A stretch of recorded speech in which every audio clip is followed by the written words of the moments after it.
Hi, Telugu మిత్రులకు స్వాగతం. 18,500కి దాదాపు వచ్చేసినట్టే నిఫ్టీ.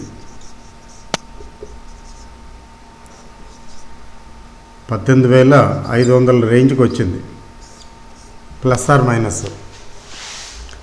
బ్యాంక్ నిఫ్టీ 39,700, అంటే ఆల్మోస్ట్ 40,000కి వచ్చింది. ఇది ఎక్కడి వరకు వెళుతుంది, ఎంత వెళుతుంది అంటే అట్లా ఏం వద్దు, కానీ గెస్ చేయటాలు, ఎక్స్ట్రాపోలేషన్ చేయటం అక్కర్లేదు. కానీ కన్సిడరబుల్గా పెరిగింది ఈ లాస్ట్ 2 వీక్స్లో మార్కెట్. ఆల్మోస్ట్ 1000 పాయింట్స్ పైన పెరిగినట్టుంది, 1000 పాయింట్స్ దగ్గర. ఎందుకంటే 18,000కి రావటమే తడవుగా, 18,000 తర్వాత తడువుకోకుండా 18,500కి వెళ్ళిపోయింది. అంత నిటారుగా వెళ్ళినప్పుడు సహజంగానే చిన్న కరెక్షన్ వస్తుంది. ఇప్పుడు నిఫ్టీను, బ్యాంక్ నిఫ్టీను ఓవర్బాట్ జోన్లోకి ఎంటర్ అయింది. జస్ట్ ఎంటర్డ్ అంటే any time some small correction is likely. స్మాలే, బిగ్ కరెక్షన్ ఎక్స్పెక్ట్ చేయొద్దు అప్పుడే. ఎందుకంటే బిగ్ కరెక్షన్ ఎందుకు ఎక్స్పెక్ట్ చేయొద్దంటే, కరెక్షన్కి కావలసినటువంటి ఇన్పుట్స్ ఏమి లేవు. కరెక్షన్కి కొన్ని ఇన్పుట్స్ ఉండాలి కదా. There are no inputs for correction right now. సడన్గా ఏమైనా వస్తే అది వేరే సంగతి. రెండోది, there is overwhelming response from retail investors. Retail investors అదే పనిగా కొనేస్తున్నారు. మీరు అదే పనిగా కొనేస్తున్నారని నేను అంటున్నాను కదా. మీరు నేను కొనకపోవచ్చు, సీనియర్స్ కొనరు. ఇలాంటి మార్కెట్లో సీనియర్స్ కొనరు. ఏదో సెలెక్టివ్గా ఇది కొంచెం డౌన్ అయింది, మళ్ళీ పికప్ అవుతుందేమో చూస్తానని మళ్ళీ ఇది కొంటారు. ఎందుకంటే షేర్ ప్రైసెస్ ఎక్కడో లోలో చూశారు, అక్కడి నుంచి పెరుగుతూ వచ్చింది. ఫర్ ఎగ్జాంపుల్ 50 రూపాయల షేరు 120 రూపాయలు, 170 రూపాయలకి వచ్చింది. అది 50 రూపాయల దగ్గర నుంచి చూసిన వ్యక్తి 170 రూపాయల దగ్గర కొనలేడు. కొత్త వ్యక్తి, ఫ్రెష్గా ఎంటర్ అయ్యే వ్యక్తి అయితే 170, ఇది 250 అంటున్నారు, 170 దగ్గర కొనేస్తానంటాడు. ఇదే కాదు, చిన్న కంపెనీలు వదిలేయండి, పెద్ద కంపెనీలు కూడా. ఇప్పుడు ఫర్ ఎగ్జాంపుల్ టాటా మోటార్స్ 500 ఉంది. టాటా మోటార్స్ 500 దగ్గర ఎంతమంది కొంటారండి? అట్లీస్ట్ సీనియర్స్ కొనరు. టాటా స్టీల్ కూడా 1470 దగ్గర సీనియర్స్ కొనరు. వేదాంత తీసుకోండి, 376 దగ్గర సీనియర్స్ కొనరు. 376 రూపాయలు అయిపోయింది వేదాంత. ఆ 100, 102, 80, 90, 100 దగ్గర చాలా రోజులు ఉంది కదా. 100, 120 మధ్యలో, 150, 100, 120 మధ్యలో చాలా రోజులు ఉంది వేదాంత. తర్వాత ఏదో డీలిస్టింగ్ అని అవి అని ఇవని చాలా గందరగోళం జరిగింది. ఈ స్టోరీ అంతా తెలిసిన వ్యక్తి 376 రూపాయల దగ్గర వాళ్ళు కొంటాడండి? 120 రూపాయల దగ్గర కొనలేదు, నువ్వు 376 దగ్గర కొంటానా ఏమిటి అంటాడు. ఉన్నవాళ్ళు అమ్మేసుకుంటారు, లేకపోతే ఇంకా ఉంచుకుంటారు. That's a different story. నువ్వు 100, 150 దగ్గర కొనుక్కున్న వాళ్ళు ఇవాళ 375 దగ్గర అమ్ముకుంటే వాట్ ఈజ్ రాంగ్? అమ్ముకోవచ్చు, లేదు ఇంకా పెరుగుతుందనుకుంటే పెంచుకోవచ్చు. కానీ ఎవరు కొంటారు? ఇప్పుడు 376 దగ్గర కూడా there is a lot of buying కదా. ఈరోజు 12%, 30%, 13% పెరిగింది Vedanta. Who are the buyers? అంటే పెద్దవాళ్ళు ఎవరు కొనటం లేదని నేను అన్న, కానీ ఆపరేటర్స్ ఎలాగో ఉంటారు, బట్ రిటైల్ ఇన్వెస్టర్స్ ఖచ్చితంగా కొంటారు. Taking it to 400+. అది 400+కి వెళ్తే ఆశ్చర్యం లేదనుకోండి. 400 వరకు ఎక్స్పెక్ట్ 400 క్రాస్ అవుతుందని అంటున్నది మార్కెట్ వర్గం. ఈరోజు స్పెషాలిటీ ఏంటంటే మెటల్స్ ఆకాశాన్ని అంటుకున్నాయి. మెటల్స్ పెరుగుతున్నాయని మనం డిస్కస్ చేస్తున్నాం. ఎందుకని పెరుగుతాయి అనుకున్నా, ఇంటర్నేషనల్ మార్కెట్లోనూ కాపరు వీటన్నిటికీ బోల్డ్ అంత డిమాండ్ వచ్చేసింది. Sudden spurt in demand and shortage of supply. కొంచెం సప్లై షార్టేజ్ ఉంది, ఈలోగా డిమాండ్ మాత్రం తగ్గలేదు. పవర్కి వచ్చినట్టే. మరి అందువల్ల ఇంటర్నేషనల్గా ఏంటంటే మెటల్స్కి మంచి డిమాండ్ వచ్చేసింది. ఇవాళ చూడండి, హిందుస్థాన్ కాపర్ చూడండి, హిందుస్థాన్ జింక్ చూడండి, వేదాంత, టాటా స్టీలు, తర్వాత జేఎస్డబ్ల్యూ స్టీలు, హిండాల్కో, ఇవన్నీ ఎక్కడికి వెళ్తున్నాయి? ఎక్కడికో షూటప్ అయిపోయాయి. ఇంకా షూటప్ అయిపోయినాయి, ఇంకా పెరగవని కాదు నేను అనేది, ఇంకా పెరగచ్చు కూడా. బట్ ఆల్ దిస్ ఈరోజు స్పెషాలిటీ మెటల్స్, తర్వాత ఐటీ పట్టుకుని ఊపేశారు అంతే. ఇన్ఫోసిస్ చూడండి ఎంత పెరిగింది. మెటల్స్, ఐటీ ఈరోజు గట్టిగా మార్కెట్ని లేపేశాయని చెప్పాలి. అంటే లేపేయటం అంటే 130 పాయింట్లు ఎక్కువేం కాదు. It is hardly 0.7%. ఎందుకంటే పర్సంటేజ్ వైజ్ తీసుకుంటే 0.5%, 0.5%కే 0.5% వచ్చింది అంటే 0.5% 0.6%కి వచ్చిందంటేనే 100 పాయింట్లు వచ్చేస్తుంది. ఇప్పుడు నిఫ్టీలో 100 పాయింట్లు అంటే ఏం లేదు, ఊరికే అలా వచ్చేస్తారు. తగ్గేటప్పుడు కూడా అంతే, 100 పాయింట్లు ఊరికే అలా తగ్గిపోతాయి. కాబట్టి కొంచెం ఓవర్బాట్ జోన్లోకి వచ్చింది టెంపరీగా. తర్వాత ఎఫ్ఐఐస్, డిఐఐస్ ఏం చేస్తున్నారంటే ఇంటర్చేంజింగ్, వాళ్ళు అమ్మితే వీళ్ళు కొంటాం, వీళ్ళు కొంటే వాళ్ళు అమ్మటం లాగా జరుగుతున్నది. బట్ డిఐఐస్ మన వాళ్ళు మాత్రం net sellers. DIIs are net sellers. FIIs పాపం కొద్దిగా అప్పుడప్పుడు కొంటున్నారు. ఈరోజు కూడా కొద్దిగా కొన్నారు, నిన్న కొద్దిగా గట్టిగా కొన్నారు. నిన్న 1700 కోట్ల దాకా కొన్నారు, ఈరోజు 500 కోట్లు కొన్నారు. ఏం కొన్నారు అనేది మనకు తెలియదు అనుకోండి. అయితే డిఐఐస్ మాత్రం నెట్ సెల్లర్సే. ఈరోజు కొంచెం ఎక్కువగా అమ్మారు. డిఐఎస్ దగ్గర 1700 కోట్లు అంటే అమ్మటం అంటే ప్రాఫిట్ బుకింగ్. అంటే డిఐఎస్, ఎఫ్ఐఎస్ ఓవరాల్గా చెప్పాలంటే పెద్దగా కొనటం లేదు. అదేంటండి, డిఐఎస్, ఎఫ్ఐఎస్ పెద్దగా కొనటం లేదు. Put together their combined total తీసుకుంటే పెద్దగా బయింగ్ లేదు. But who is buying? Retail investors కొంటున్నారు. మార్కెట్లో ఏం జరుగుతుంది అంటే కొంచెం జాగ్రత్తగా వినండి, మిమ్మల్ని భయపెట్టడానికి నేను చెప్పటం లేదు.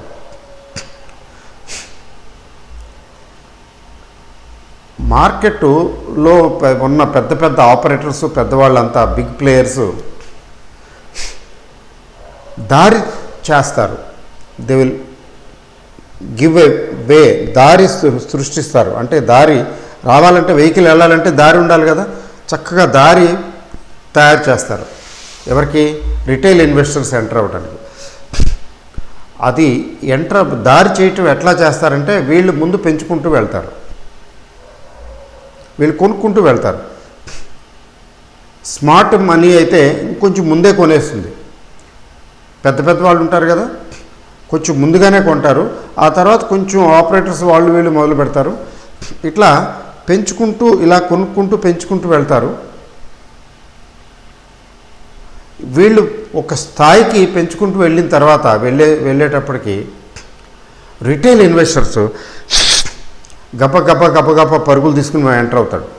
అంటే ఈలోగా మధ్యలో ఒక్కోసారి 1-2 సార్లు అమ్మేసి, అయ్యో అమ్మేశాను పెరిగిపోయిందే, మళ్ళీ ఇంకోసారి ఎంటర్ అయ్యి అక్కడ కూడా అమ్మేసిన తర్వాత మళ్ళీ పెరిగిపోతే, అబ్బా ఈ మార్కెట్లో అనవసరంగా అమ్మేస్తున్నాను నేను, ఇక అమ్మకూడదు, ఏదైనా కొంటమే, కొని పడేయటమే కానీ అమ్మకూడదు, ఇది ఆగదండి మార్కెట్, ఇక తగ్గదండి అనే పరిస్థితికి వచ్చి కొంట మొదలు పెట్టాలి.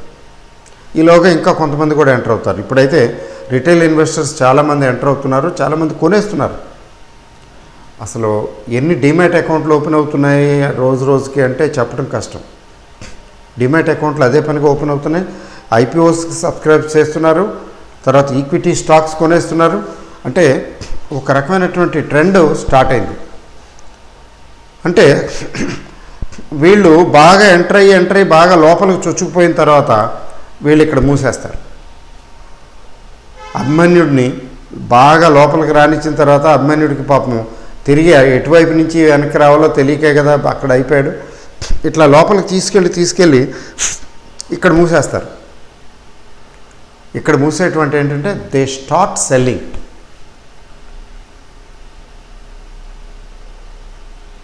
వాడు అక్కడే ఉండిపోతాడు, రిటైల్ ఇన్వెస్టర్ అక్కడే ఉండిపోతాడు. అంటే ఒక స్థాయికి వెళ్ళిన తర్వాత వీళ్ళు విత్డ్రా అయిపోతారు, వీళ్ళు అమ్మటం మొదలుపెట్టేస్తారు, వీళ్ళు ప్రాఫిట్ బుకింగ్ చేసేసుకుంటారు. ఆ రిటైల్ ఇన్వెస్టరు ప్రాఫిట్ బుకింగ్ చేసుకోలేక అక్కడికి లాస్ కనబడుతుంది. 500 కొనుక్కున్నాడు అనుకుందాం, ఏ 430 420కి వస్తే కొంచెం లాస్ బుక్ చేసుకోలేడు కదా. ఈ ఇన్వెస్టర్ మెంటాలిటీ ఎలా ఉంటుందో, ట్రేడర్ అయితే బయటకు వచ్చేస్తాడు వెంటనే, ఇన్వెస్టరు సరే మళ్ళీ పైకి వస్తుంది, ఎక్కడికి వెళ్తుందిలే మళ్ళీ పైకి వస్తుందని ఉంటాడు అక్కడ. అక్కడి నుంచి పైకి రాకపోతే పెర్మనెంట్గా బుక్ అయిపోతుంది. వస్తుంది, ఎంత వస్తుంది? 480 490 లేదా 510 505 అట్లా వస్తుంది. నేను కొన్నదే 502 అయితే 505లే అమ్మడం, కాస్ట్ టు కాస్ట్ అయినా అమ్మడం, ప్రాఫిట్ కావాలి కదా. ఆ తర్వాత మళ్ళీ వెనక్కి వస్తుంది, వస్తూ వస్తూ వస్తూ ఎక్కడికి వెళ్తుందో అది చెప్పడం కష్టం, అలా ఉండిపోతాడు. గోడకేసిన దీనిలాగా, గోడకి కొట్టిన పిడకలాగా. మరి ఎప్పుడు బయటకు వస్తాడండి అంటే చెప్పలేం, depending upon the stock and market Mahima. Market మళ్ళీ ఏమన్నా రికవర్ అయ్యి విజృంభిస్తే ఓకే, లేదా మధ్యలో టైం పట్టిందనుకోండి, ఈలోగా యావరేజ్ చేసుకుని స్టాక్ మంచిదైతే మళ్ళీ రికవరీ మోడ్లోకి వచ్చినప్పుడు యావరేజ్ చేసుకున్న తర్వాత అప్పుడు వస్తుంది కాస్ట్ టు కాస్ట్. ఆ తర్వాత కొంచెం పైకి వెళ్ళిన తర్వాత ఎక్కువ టైం పడితేనేమో బయటకు వచ్చేస్తాడు. బాబు ఈ సంవత్సరం పట్టేసింది, 6 నెలలు పట్టేసింది, మనీ ఇంత బ్లాక్ అయిపోయింది, బ్రతుకు జీవుడా అని నా డబ్బులు నాకు వచ్చేస్తేనే చాలులే అని బయటకు వస్తాడు, లేదా స్మాల్ ప్రాఫిట్స్తో బయటకు వస్తాడు. That's a different story. ఇట్లా జరుగుతుంది. అందువల్ల ఏంటంటే what is happening today is that market is paving way for more and more entries by retail investors. More and more retail investors entry, retail investors entry పెరుగుతూ పోతుంది. ఇలా పెరుగుతూ పోయిన తర్వాత ఎక్కడికో వెళ్ళిన తర్వాత ఎప్పుడో గండి కొడుతుంది. అయితే ఇప్పుడు రిటైల్ ఇన్వెస్టర్స్ ఎంటర్ అయ్యేది అతి త్వరలో మార్కెట్ పతనం కాబోతున్నదా, పడిపోతుందా అంటే లేదు. నా దృష్టిలో అలా నాకు ఎలా అనిపించడం లేదు. నాకు అలా ఎందుకు అనిపించడం లేదంటే, ఇది జనరల్గా ఎండ్ ఆఫ్ ది భూమికి ఎండ్ అయ్యే స్టేజ్లో ఒక 2-3 నెలల్లో లేకపోతే 3-4 నెలల్లో భూమి అయిపోతుంది, ఖతం అయిపోతుంది అనే స్టేజ్లో అప్పుడు ప్రమాదం. నేనైతే ఈ భూమి ఇంత త్వరగా ఎండ్ అవుతుందని అనుకోవటం లేదు. ఎక్కడో సమ్వేర్ అరౌండ్ మధ్యలో ఉన్నామని అనిపిస్తుంది, లేదా 60% 65% రేంజ్లో భూమి 60-65% రేంజ్లో ఉన్నామని అనిపిస్తున్నది. అందుకని రిటైల్ ఇన్వెస్టర్స్ ఎంటర్ అవుతూనే ఉన్నారు. మార్కెట్ కొనేవాళ్ళు కొంటున్నారు, అమ్మేవాళ్ళు అమ్ముతున్నారు. మార్కెట్ రోజుకి పెరుగుతూనే ఉంది. బట్ ఆ అలార్మింగ్ సిచ్యువేషను ఇమీడియట్గా అయితే లేదు.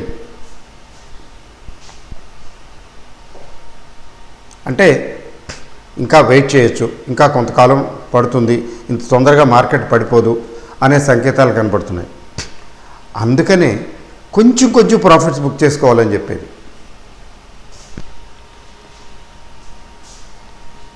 అంతా కాదు, కొంచెం ప్రాఫిట్స్ ఎందుకు బుక్ చేసుకోవాలంటే ఎప్పుడైనా ఏదైనా అలాంటి సిచ్యువేషన్ వస్తే మనం కొంచెం సేఫ్గా ఉంటాం.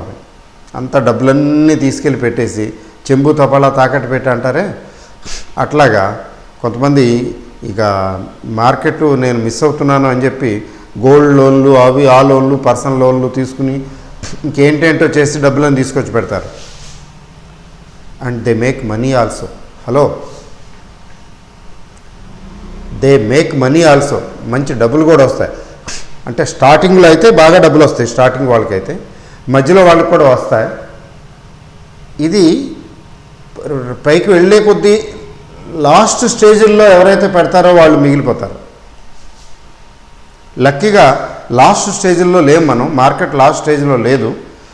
అయినా కానీ కొంచెం జాగ్రత్తగా ఉంటే మంచిది. తర్వాత ఇది అడ్వాన్స్గా ఎందుకు చెప్తున్నానంటే, ఇలాంటి సిచ్యువేషను మనం చూస్తాం. ఎప్పుడు చూస్తామంటే ఇమీడియట్గా చూడకపోవచ్చు, కానీ చూసే అవకాశాలు చూడటం ఖాయం. That is inevitable. కాకపోతే ఇంత ఇమీడియట్గా ఇంత తొందరగా చూస్తామంటే ఇంత తొందరగా చూస్తామని నేను అనుకోవటం లేదు. అందుకని భయపడవలసిన అవసరం లేదు. అలర్ట్గా ఉండాలే తప్ప భయపడొద్దు. తర్వాత మార్కెట్ కొంచెం ఓవర్బాట్ జోన్లోకి వచ్చేస్తున్నది. తర్వాత వాలటైలిటీ ఇండెక్స్ కొద్దిగా రైజ్ అయింది. ఈరోజు 17+ ఉంది. ఈరోజు వాలటైలిటీ ఇండెక్స్ పెరిగింది, గణనీయంగా పెరిగింది. అయితే మార్కెట్ పెరిగింది. This is not a good news for bulls. This is a warning for bulls చెప్పాలంటే. బిగ్ వార్నింగ్ కాదనుకోండి, ఎందుకంటే మనం బుల్ మార్కెట్లో ఉన్నాం కాబట్టి స్మాల్ కాషన్ అని చెప్పచ్చు.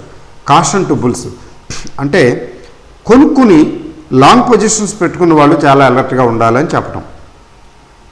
అంటే some correction is in the offing, imminent. అయితే ఆ కరెక్షన్ వచ్చినంత మాత్రాన షేర్లు పడిపోతాయని కాదు. బుల్ మార్కెట్ కదండి, అంతేం పడిపోవు. కొంచెం అలర్ట్గా ఉండాల్సిన అవసరం ఉంది. ఎందుకంటే వాలటైలిటీ పెరగటం అనేది ఓకే, కానీ వాలటైలిటీ మార్కెట్ రెండూ పెరగటం మాత్రం శుభసూచకం కాదు. మార్కెట్ పెరుగుతుంటే వాలటైలిటీ ఇండెక్స్ తగ్గుతుంటే it's very comfortable for bulls. లేదు, వాలటైలిటీ పెరుగుతుంది, మార్కెట్ తగ్గుతుంది, కంఫర్టబుల్ ఫర్ బేర్స్.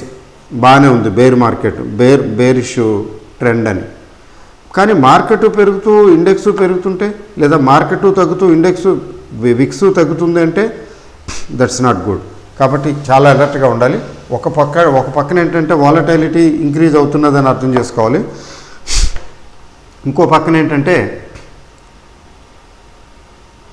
వాలటైలిటీతో పాటు మార్కెట్ పెరగటం మాత్రం మార్కెట్ పెరగటానికి కాదు, తగ్గటానికి ఇది సంకేతం అని చెప్పి అర్థం చేసుకోవాలి. తగ్గటానికి ఛాన్సెస్ ఎక్కువ ఉన్నాయి. అంటే small correction is likely in the immediate vicinity. అంటే ఇప్పుడు ఇన్ ది ఇమీడియట్ ఫ్యూచర్ అంటే ఈ వారం ఎక్కువ ఎక్కడికో వెళ్ళక్కర్లా. ఈ వారం మండే అయిపోయింది కదా, ట్యూస్డే టు ఫ్రైడే మధ్యలో సమ్ కరెక్షన్ ఈజ్ పాసిబుల్. అందుకని ఏంటంటే ఇప్పుడు లాంగ్ పొజిషన్స్ మాత్రం పెట్టుకోవద్దు, ఫ్రెష్ లాంగ్ పొజిషన్స్ క్రియేట్ చేయొద్దు. ఆల్రెడీ లాంగ్ పొజిషన్స్ ఉంటే కొంచెం అలర్ట్గా ఉండాలి, హెడ్జింగ్తో ఉండాలి. హెడ్జింగ్ చేసుకుంటే ఏం కాదు. హెడ్జింగ్ చేసుకుంటే లాంగ్ పొజిషన్ పెట్టుకుని కూడా we can make profit, we can make money. కొంచెం అలర్ట్గా ఉండాల్సిన అవసరం ఉంది. తర్వాత స్క్రిప్ట్స్కి సంబంధించి ఇండివిజువల్ స్క్రిప్ట్స్ ఏవైతే మీరు వాచ్ చేస్తున్నారో అవి కొంచెం ఏదైతే కొనాలనుకుంటున్నారో అది మీరు వాచింగ్లో పెట్టుకుని కొంచెం వెయిట్ చేయటం మంచిది. ఎందుకంటే ఏమైనా తగ్గిందనుకోండి, 200-300, 400-500 పాయింట్లు తగ్గిందనుకోండి, ఆ స్టేజ్లో దాంతోపాటు మనం వాచ్ చేసే స్క్రిప్ట్స్ కూడా కొంచెం తగ్గొచ్చు కదా. తగ్గితే మంచిదే కదా, వీ కెన్ బై దెన్. అది విషయం. కాబట్టి మార్కెట్ గురించి సమాచారం ఇంతే. మార్కెట్లు పెరుగుతూ ఉన్నాయి, ఇంకా పెరుగుతాయని అనిపిస్తున్నది. కానీ ప్రస్తుతం ఇమీడియట్గా మాత్రం కొంచెం జాగ్రత్తగా ఉండండి, అంతే. ఆల్ ద బెస్ట్ అండి. Thank you very much.